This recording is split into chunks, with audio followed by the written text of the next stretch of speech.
Because of Winn-Dixie, Chapter 21.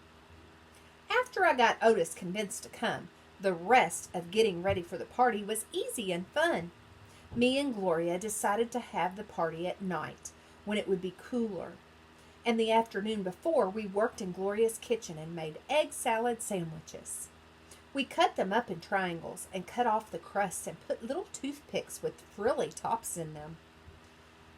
Winn-Dixie sat in the kitchen and looked at us the whole time. He kept on wagging his tail.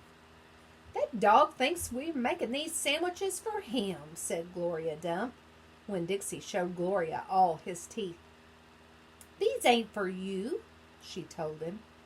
But when she thought I wasn't looking, she gave Winn-Dixie an egg salad sandwich without the toothpick. We also made punch. We mixed together orange juice and grapefruit juice and soda in a big bowl. Gloria called it Dump Punch.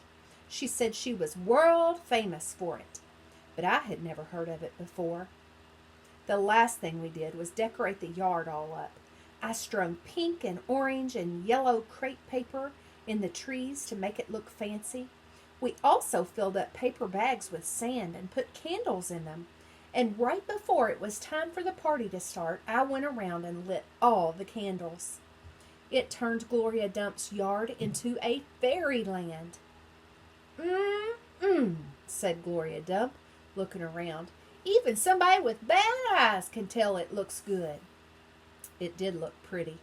It looked so pretty that it made my heart feel funny, all swollen and full, and I wished desperately that I knew where my mama was so she could come to the party too. Miss Franny Block was the first person to arrive. She was wearing a pretty green dress that was all shiny and shimmery, and she had on high-heeled shoes that made her wobble back and forth when she walked. Even when she was standing still, she kind of swayed, like she was standing on a boat. She was carrying a big glass bowl full of litmus lozenges. "I brought a little after-dinner treat," she said, handing the bowl to me. "Thank you," I said. I put the bowl on the table next to the egg salad sandwiches and the punch. Then I introduced Miss Franny to Gloria, and they shook hands and said polite things to each other. And then Sweetie Pie's mother came by with Sweetie Pie. Sweetie Pie had a whole handful of pictures of dogs that she had cut out of magazines. "It is to help you with your theme," she said. "You can use them to decorate. I brung tape, too." And she started going around taping the pictures of the dogs to the trees and the chairs and the tables. "She ain't talked about nothing but this party all day long," said her mother. "Can you walk her home when it's over?" I promised that I would, and then I introduced Sweetie Pie to Miss Franny and Gloria. And right after that, the preacher showed up. He was wearing a coat and a tie and looking real serious. He shook Gloria Dump's hand and Miss Franny Block's hand and said how pleased he was to meet them both, and how he had heard nothing but good things about both of them. He patted Sweetie Pie on the head and said it was good to see her outside of church, and the whole time Winn-Dixie was standing right in the middle of everybody, wagging his tail so hard that I thought for sure he would knock Miss Franny right off her high heels. Amanda Wilkinson came, and she had her blonde hair all curled up, and she looked shy and not as mean as usual, and I stood real close to her, and I introduced her to Gloria Dump. I was surprised at how glad I was to see Amanda, and I wanted to tell her that I knew about Carson. I wanted to tell her I understood about losing people, but I didn't say anything. I was just extra nice.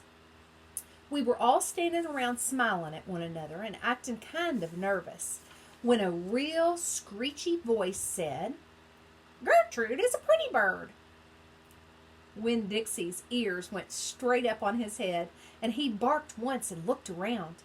I looked too, but I didn't see Gertrude or Otis.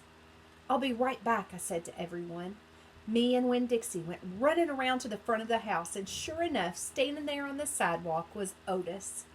He had his guitar on his back and Gertrude on his shoulder, and in his hands he was holding the biggest jar of pickles I had ever seen in my life. "Otis," I said to him, "come on around back. That's where the party is." "Oh," he said, but he didn't move. He just stood there holding his jar of pickles. "Dog!" screeched Gertrude. She flew off of Otis's shoulder and landed on Winn-Dixie's head. "It's all right, Otis," I told him. "It's just a few people, hardly any people at all." "Oh," said Otis again. He looked around like he was lost. Then he held up the jar of pickles. "I brought pickles," he said. "I saw them," I said. "It's just exactly what was needed. They will go perfect with the egg salad sandwiches." I talked to him real soft and gentle and low, like he was a wild animal and I was trying to get it to take food out of my hand. He took one tiny step forward. "Come on," I whispered. I started walking and Winn-Dixie followed me, and when I turned around, I saw Otis was following me too.